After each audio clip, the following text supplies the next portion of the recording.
I just want to ask you this morning to consider what steals your peace the most. What are you most afraid of? Because fear can steal your peace, can't it? So let me just calm you down a little bit. We're not going to jump too serious too quickly. Let me just ride this out for a second. If I were to ask this question, I would get a set of answers. If you asked me this question, you'd get a set of very, for my family, very obvious answers. Number one, snakes. Top of the list. Just so you know, anything that Indiana Jones is afraid of, I'm afraid of. So snakes hits that number one for me. Luckily, as we'll talk about in a second, I have a really good warning system in my head that keeps me away from snakes. Number two, sharks. That's why I don't like swimming in the ocean. I went snorkeling one time. That's it. Didn't see a shark, but knew I was going to. So I got out of the water. You know what I'm saying? Like that's when you know something is controlling you, is when you try it and you realize I'm not going to make it. So you just give up really quick. The third thing I think, and honestly, I know you're going to think this is hilarious because it is. A sharknado with sharks in it. A tornado with sharks in it. Number 3, right? No, but think about what you're most afraid of, and you often talk about these things that are momentary fears, right? So when you think about it, and go to that next slide. Fear is a helpful warning signal for us, isn't it? Like fear has kept you from doing some really, really stupid things as a teenager. Teenagers in the room, fear is there for a reason, right? It kept me safe in times. Fear is a very helpful thing that God pre-wired into our brains to warn us, don't do that, you could get hurt. That's what fear is for. And you guys know this from maybe your psychology classes or your biology classes. What are the 3 ways that we handle fear in the moment? Do you guys remember what they are? The 3, here, I'll help you out with it. Remember, fight, flight, or freeze. Right? Those are the 3 ways our brain is wired to respond to fear. So when you're in a moment, let's say you meet a snake. Some of you are fighters. And you're like, oh! Me, no. I am a flight. I have learned from an early age that at my size and ability, running is always a better answer than fighting. So fight, my brain never ever says, you should fight. I'm always like, you should run. Every fear I have is about running. Now, some of you are fighters, and I get that. When you get afraid, you bow up. I don't even know how, but you suddenly get ready to fight, and you scare people because you're scared, right? Those of us who run, pretty obvious. Runners are easy to spot. You freeze people, I still don't get. Like, you got no response. Like, what? But that's the way, listen, that's the way our brains are wired to respond to things in the moment. And here's the thing. It's just not very helpful in certain situations. That's why we've been talking about in this series. You're not the boss of me. We've been trying to figure out, we've talked about all these different emotions. We've talked about guilt. We talked about anger. We're talking about fear today. How can you keep fear from being your boss? Because there's a lot of times your fears are not helpful. It's a warning signal, but sometimes that fear is warning you off something is actually really, really good for you. And you're responding to fight, flight, or freeze to something that is not really something you should fight or flee or freeze in the middle of. And so you, in this moment, your brain is telling you this is fear.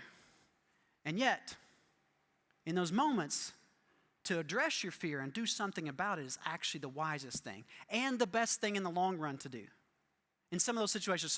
So let me just walk you through. If I were asking the question, what's your greatest fear or what you're most afraid of, it really wouldn't be those things like snakes and sharks and whatever, spiders for some of you, or the dark, or whatever it is for you. It really wouldn't be those things. So can I walk you through the fact that sometimes we don't think about our fears enough? And you're like, why would I want to think about what I'm afraid of? Here's why you want, because we don't think about really what the core fear that drives us, because our brain is so good at asking one little question that causes our fears to take control of us. It's called this question, what if? And what if is a great question, right? But what do you do when what if is on repeat? and you can't get out of the mode of asking what if and what if and what if and what if and what if and what if and what if and what if, and you never act because you're frozen, or you run away from something that you shouldn't run away from, that you stand and fight because you're so scared, or you start fighting something you shouldn't be fighting because that's your first response. But instead, what if you stopped and asked, why am I stuck in this what if cycle? What would it cause you to do? Let me give you some clues where I'm taking you this morning, because I want you to be thinking through. There's actually, I think, some very simple things you can do to help identify really what it is you're afraid of in those moments. Now, obviously, there's some immediate fears you should fight, fly, or freeze in the midst of. But there's other things I want you to be aware of, that there's the deeper core fear that's driving you, and it's taking control of you. And nobody wants to be controlled by their fears. So if you're this person, what if you ask this question? At the core, you may be asking, what if life gets harder if this happens? Like, if you really dive into it, a lot of our decisions about, like, our relationships, when they start seeming stale, we ask this question because we don't really want life to get harder. And if I have to continue in this relationship and working on it, my life's going to get harder to make this relationship work. So it'd be better just to fight it out, flee away from it, or just not do anything and just let it go, right? Or maybe in your personal growth, right? What if you're seeing something you need to grow in at work or professionally? Or maybe it's just in your character. You're like, man, I really need to work on being more generous. Or, man, I really need to work on this. Or maybe work on... And yet, in the midst of it, you're going, yeah, but what if it makes my life harder in the meantime? And you know what you're really asking? You know what you're really afraid of? You're afraid of losing your security in life. You're afraid you're going to lose the thing that makes you feel secure. And so rather than risk that, really all the what ifs you've lined up are really about one what if, is what if my life gets harder? Because you don't want to lose your security. That's one fear. I think it's a central part of kind of the questions asked. What about this question? Some of us get down, if you really looked at the what ifs you're asking, it came down to, what if I'm not happy anymore? And this may be in relationships as well. Like, you start looking at the relationship you're in, and you're like, what if 10 years down the road I'm not happy anymore? Or you start looking at your workplace and you're like, man, this is not making me happy like it did once before. Or maybe there's some other decisions you're looking at, and really at the core of this is just, I don't know if I could be happy. In other words, I would put this as satisfaction. You're afraid that your satisfaction with your own life is going to stop, and so you what if and what if and what if and what if. But at the core is your satisfaction, and that's the real question you have. That's the real fear. You're afraid of losing that. And then for some of us, it's this. You're asking, what if I can't make a difference? And this is this is why many of you in the room are uncertain about serving in the community or serving here at our church, because you don't want to get into something and be like giving time away to something because you're not sure you have what it takes to do what it is you see that there's a gap in doing and you're not willing to do it. Or maybe it's in your generosity and giving money. You're not sure, well, I don't know if my money really make a difference. Or maybe it's just in something very simple with your neighbors. Because you're like, maybe it's at your workplace where there's a really good project you could dive into, a little bit extra time, a little bit extra effort, but you're not sure, will it even make a difference in what everybody's doing around in the office? And you just don't do anything because it's really about your significance. You're afraid that if you take this risk, you'll lose what you have in significance because you're risking your significance by doing that. So here's what I want to help you understand this morning. We don't need to be controlled by these fears of things. Jesus didn't want us to be controlled by these fear of things. In fact, Jesus spent a lot of his time with his own disciples trying to help them understand what their fears were like and what they should do when the what ifs and the what ifs and what ifs just built up on them. He actually gave them a pretty clear way to make it through their fears that were keeping them from doing the most important things. Because here's what I know about many of you in the room. There's something you're afraid of doing or addressing or taking care of this week because it may steal your security. It may steal your satisfaction. It may steal your significance. And you're afraid that on the other side of this conversation or this choice or whatever it is you're facing, it's just too much to handle. I'm too afraid to go forward, so I will fight it out. I'll just flee away from it, or I'll just freeze in the midst of it and see what happens. And that is how fear becomes your boss. And Jesus doesn't want that. So let me walk you through. I have a couple of stories to share with you from the book of Matthew, written by one of Jesus' best friends. And what I find so unique about these two stories is the unique language that links them together, where Jesus is teaching his disciples really one principle that I want to help you grab onto. And listen, if you're not a follower of Jesus here this morning, let this be maybe just an idea of why we as Christians think about faith the way we do, why we strive to work on these things in face of our fears. And you've watched some Christians in your life who have faced some really scary things with peace. And you've watched them face it with confidence and courage, even though there was nothing solid to stand on. And you've watched them make decisions that looked like it was going to make their life harder. But in the long run, you watched and watched and watched, and you thought, man, that was really, really hard. And they did it anyway. Man, and it made a difference. So here's what I'll walk you through. I want to catch you up where we're going to start in the first story in Matthew chapter 8. Jesus is kind of beginning of his ministry, and his disciples are pretty new to following him, and they don't know him really well. And I think Jesus is kind of starting to set the tone for what he wants his followers to be thinking about and how he wants them to be thinking about their own lives and everything around them. And it says that Jesus had done some healing, and kind of a crowd started to gather, and Jesus is like, hey, we need to get away.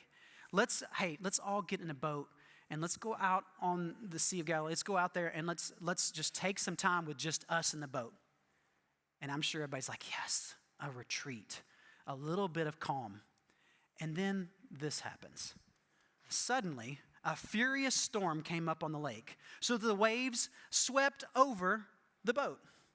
I don't know about you. I'm not again, sharks don't get in boats much. Not even in the lake. I know there's no sharks in the lake, so they say. But water coming over a boat, I don't care who you are. Some of these guys were experienced fishermen. And the reason they were in this situation is because Jesus had asked them out there. They thought it was being calm. And the storm brings something they did not expect. Water's coming over the boat. You do the math. Water in a boat doesn't float. I just made that up just now. Rhymed it out. Made it. But here's an interesting part.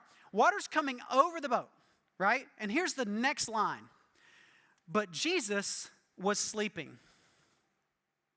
First waterbed in history. Right?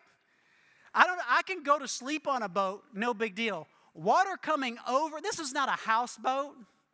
This is an open face boat. Right? He's laying, I don't know, maybe he's propped up on the end of the boat and he's sleeping and water's hitting his feet and he's just like in dream world and you have those dreams. And I don't know the situation, but I find it very, very interesting that in this situation, Jesus is just like, I'm not even acknowledging what's going on here. I'm not even concerned. I'm fully asleep. And you guys have heard this story before, but you can guess how the disciples or what they're doing in this middle of the situation. Here's where they're at. Jesus is sleeping, and the disciples went and woke him up. Like, why would you have to wake somebody up when the boat's going underwater? Saying, Lord, save us, we're going to drown. And here's what's so cool about this, guys. They go to the right person, right? In the midst of this storm, who would you call on? You call on Jesus.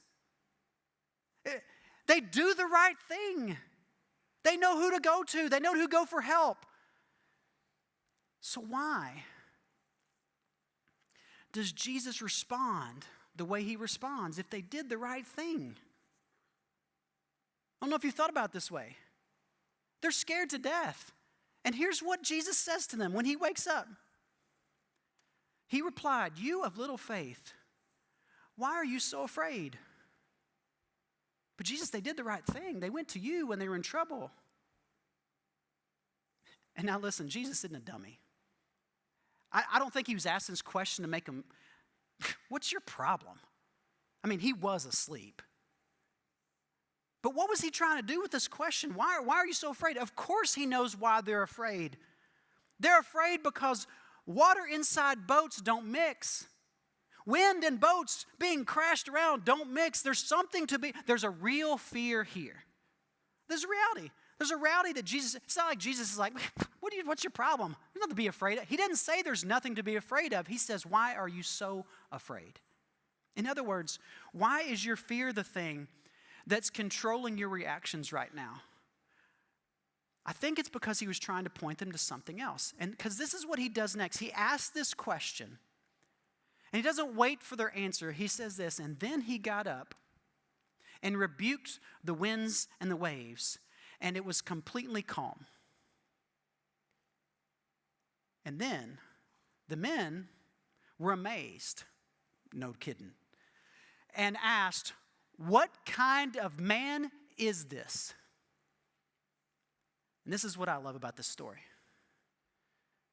Who are you more afraid of? The wind and the waves? Or the guy who just told it all to calm down? Does Jesus want his disciples to be afraid of his power? Is that why he did this? Is why he set this? Did he set this whole thing up? I don't know.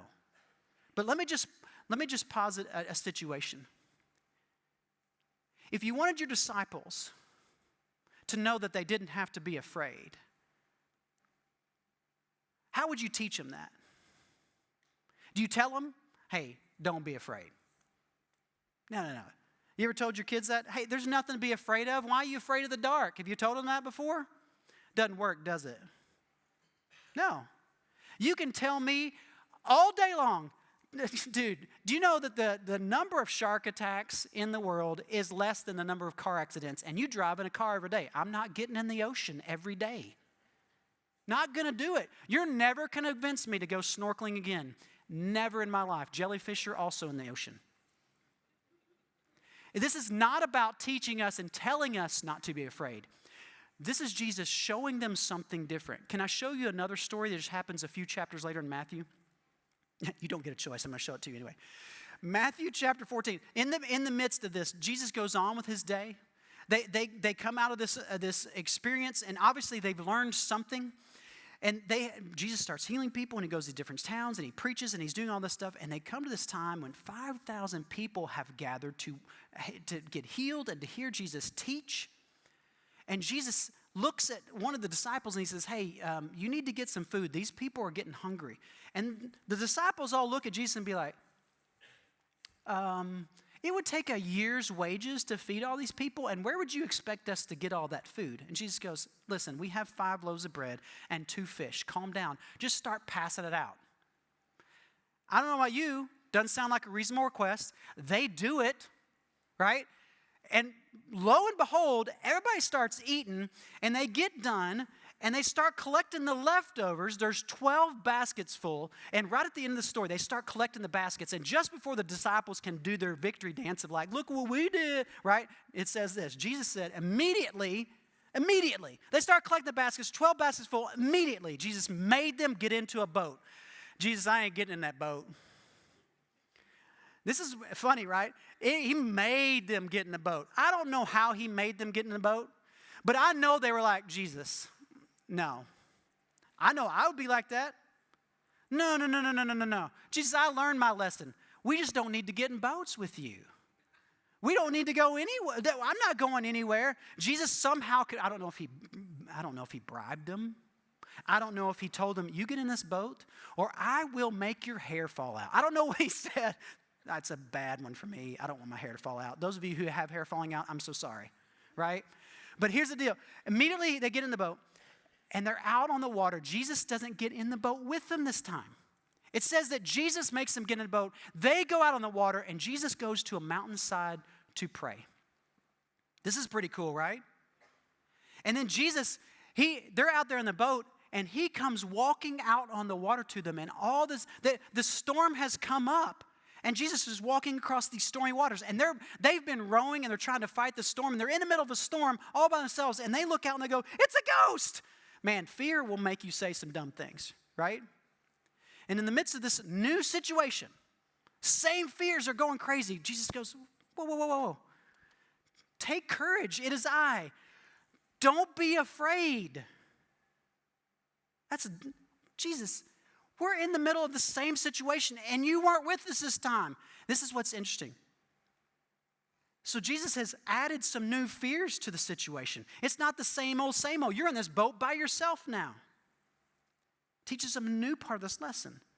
And he's walking out to them. And this is what's interesting about the next response from Peter. Poor Peter says, Lord, if it's you, I know what you can do. I've seen you calm a storm just by talking to it. And I've seen you feed people with 5 loaves and 2 fish, and I don't know how to happen. So if it's you, and this is a huge moment for Peter, right? If it's you, Peter replied, tell me to come out on the water. Think about that for a second.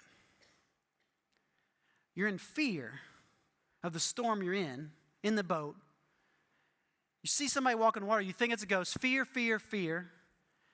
And Peter stands up and goes, if it's you, then tell me to walk out there. This is the moment, right? If you've heard this story before, like this is one of those moments. And he gets out there, right? But here's what happens. He gets out there, but when he saw the wind, he was afraid. And beginning to sink, cried out, Lord, save me. I wonder if Peter thought,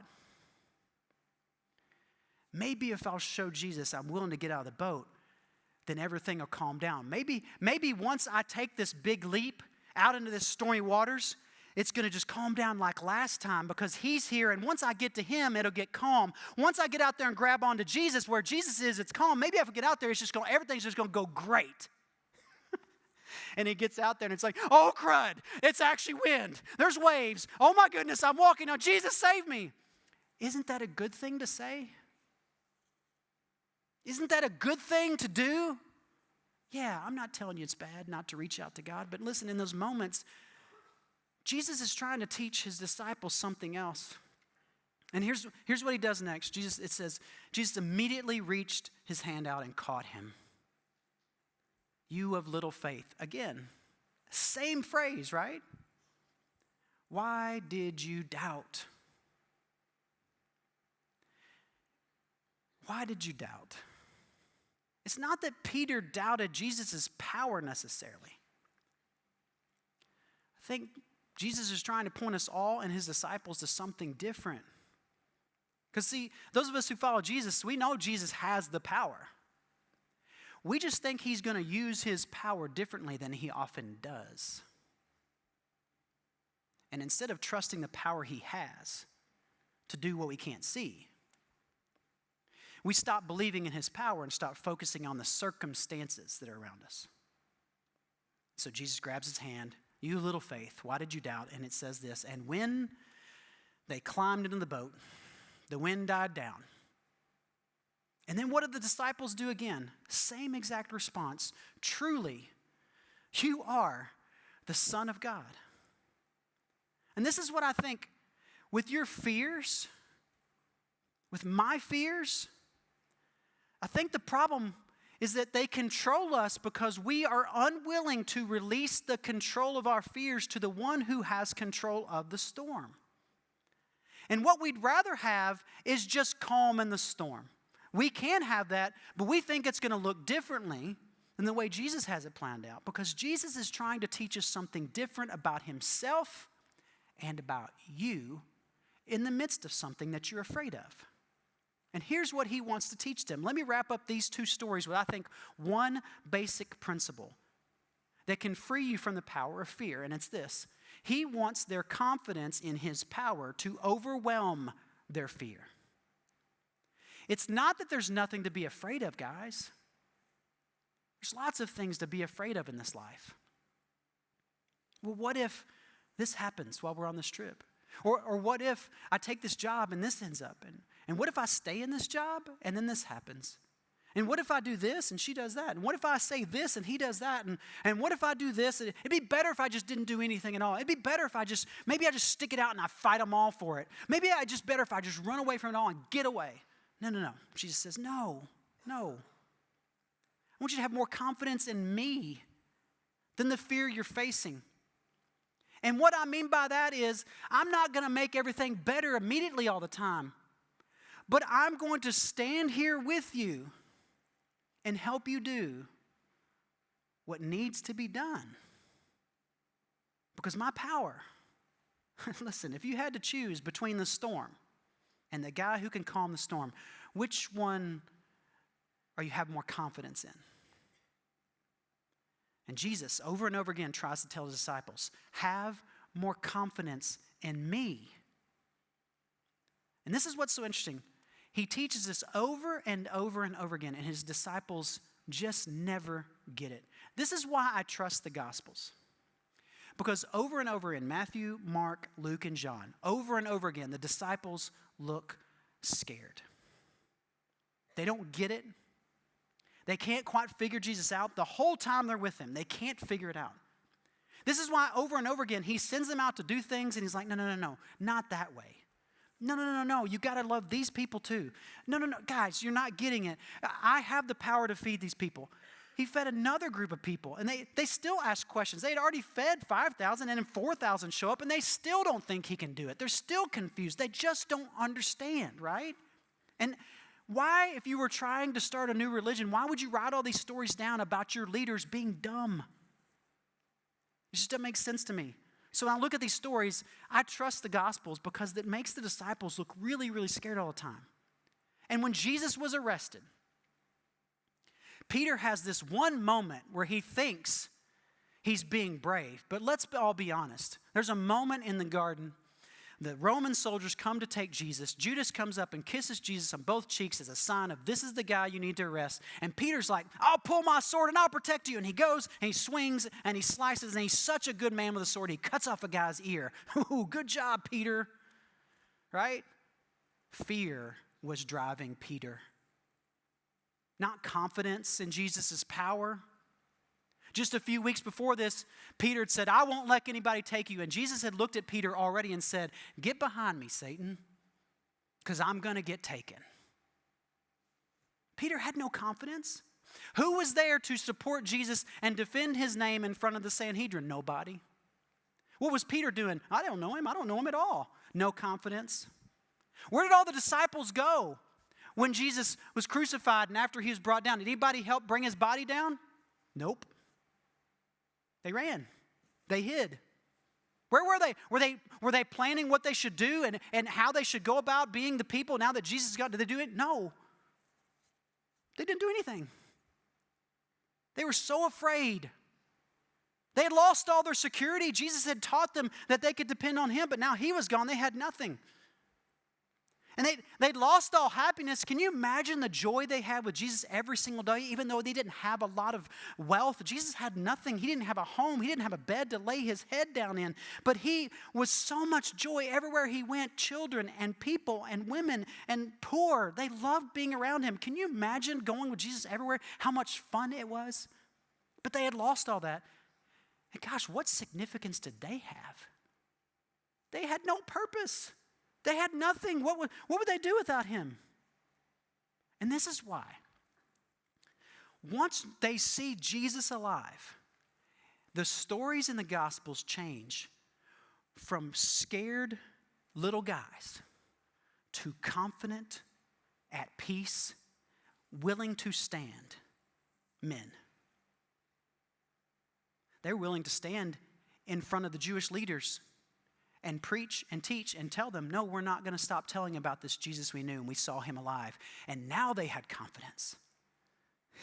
And this is why they were willing to be stoned and beaten and flogged and still sing praises of him inside of prisons. And this is why they were willing to go out into different communities and collect money that they didn't have from all their people and give it away to other people to help them, because they had confidence in something that was more powerful than their fear. They had seen a man conquer death. And this is why Peter, that guy who tried to get out on the water and didn't understand it then, that guy who tried to slice with a sword and cut off a guy's ear and just scared to death everything was going to fall apart, and it did exactly the way he thought it would. This is why years later he writes to a group of churches and he says this one phrase: cast all your fears on him because he cares for you. This is his confidence, guys. Yes, there's something to be afraid of. But you can cast your fears on him because he cares for you. And that's the difference. When fear is in control, you're not thinking about the care that God has for you in the midst of your circumstances. You can only think about, am I going to be secure? Am I going to have satisfaction? And will I have significance in this? It's all you can think about. That's why you ask the what if questions you do, because one of those things you're going to lose. And Jesus is like, no, you don't understand. I'm giving you all that. I can give you security. I can give you joy in the midst of pain. That health problem that you're dealing with, yes, you should be scared. It's scary. But I'm with you. And I can give you happiness in the midst of this. I can give you joy in the midst of this. Yeah, but my marriage, it just feels dead. Yeah, but I can give you security in the midst of that. I can help you learn how to love and be patient and be kind in the midst of that. Yeah, but my job, it just feels like I'm doing the same thing over and over again, and I don't think I'm really making a difference. It's okay. I can help you. I can do this in the midst of this. I know you're scared to do this thing, but I'm with you. Will your confidence in him be more powerful than the fear you have standing in front of you? And so, how do you do that? Simple. So simple. You trade your fears for his love. That's it. And you're like, oh yeah, thanks, Jarrod. Trade your fear for snakes. Okay, I'm working on it, all right? But those core fears, how do you do that? Here's my challenge for you. Super practical, something you can do today, or as you feel those fears rise up, right? You think you got it beat, and then man, tonight you lay down and man, everything comes back. What if? And you're what-ifing yourself right into just a swirl of fears, right? Here's what you do. You got to sit down and you got to write down all the things that you're afraid of. You got to write down your fears. Why?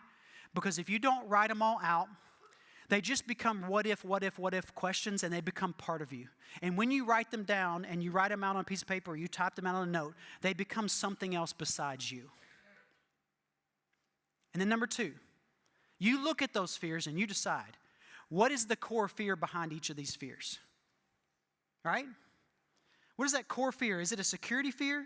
Is it a satisfaction fear? Is it a significance fear? Is this about me feeling secure? Is this about me feeling important? Is this about me feeling happy? Which of those core fears is it?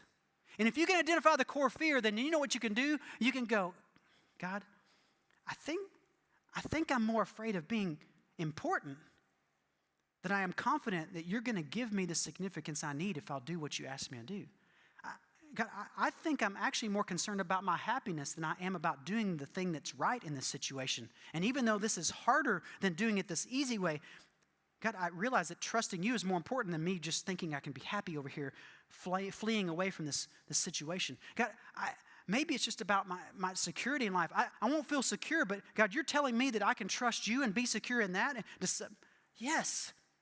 So you just actually have to trade those core fears for something that's more powerful. Because remember, guys, I don't know about you, but if you're standing in the middle of a storm and a guy says, hey, why don't y'all calm down, and everything goes quiet, I think you can trust that kind of guy.